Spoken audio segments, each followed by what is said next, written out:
So today we're going to be talking about ChatGPT for copywriting in particular, and sort of mastering the tool before the tool masters us. So I think just jumping right in. So ChatGPT is a pretty hot topic right now. I think it shows up on my Google alerts all the time. And, what does it really mean for communicators in particular, right? So, I can pop in a short description. Essentially, you can revolutionize how communications professionals work by improving content creation, including data analysis and customer engagement. That would be more for the marketing side. While that might all sound well and nice and all-encompassing, it really should, because this was also written by ChatGPT. So essentially, I keyed in a prompt, and ChatGPT gave me the description. If we've ever been tasked to write something, you get a lot of this writer's block, or you sit there and you stare at the page and like nothing's coming. But as soon as you have the first couple of sentences out, suddenly the piece just flows. So I think this is really what these AI tools are really helpful with, right? Okay, I tried to be cool. So instead of calling it the do's and don'ts, I called it the yays and nays of ChatGPT. In terms of what can ChatGPT do really well when it comes to copywriting and content creation. Generally, idea generation and brainstorming is really, really good with ChatGPT.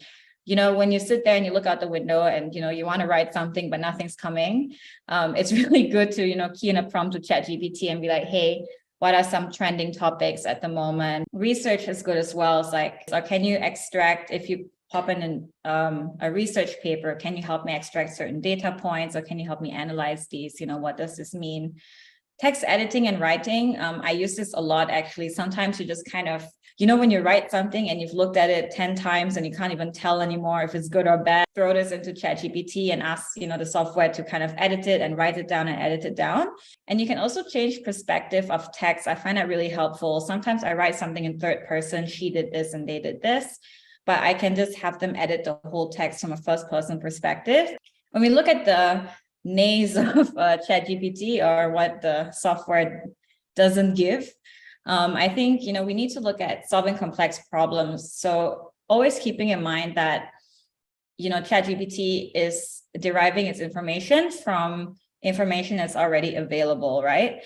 So the issue is that it doesn't really understand like nuances. Obviously, because ChatGPT is powered by all the information that's already available, it doesn't provide original insights and solutions. So even though it might be, if you ask a question, the answer might be phrased nicely, or it might sound really intelligent in that sense. I think it's important to note that none of these insights are actually original, and someone has said it before. It doesn't have 100% information accuracy rate either. The prompt in a way that we think is right, but the machine in itself doesn't recognize as accurate. It might kind of spit out something that sounds good to us. And I think there's a problem with a lot of like things that come back from ChatGPT. They sound really intelligent and they sound really good, but always fact check, always check for context. And, always make sure that you do give your human eye and just really see, like, does this make sense in the situation that I will be applying it? And it also doesn't really work as a search engine. I had this in one of the questions, actually. Someone said that they wanted to look for research papers. So we were looking for research links. Can we get a report on this, this, and that? Or can I get a news article on this, this, and that?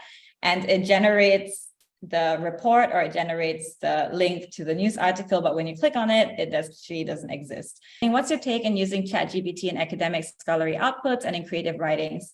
I think this is exactly what I talk about. So if you write scholarly and academic outputs, don't use it to cite, to like look at reports and kind of cite or look for something that you can cite, because it might not exist.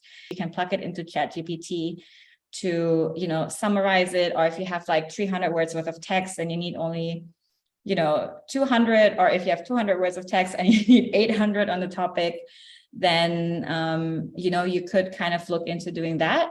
But also remember that none of this is original, right? So it's always a reference. Never use it sort of wholesale, right? If you write an article, do put your own spin on it, do put your own flavor on it. And I would highly also recommend chucking it into a plagiarism checker, just to make sure that ChatGPT didn't just copy off, one piece of writing from someone else and you change 3 words, but later on someone's like, hey, this is my book or anything like that.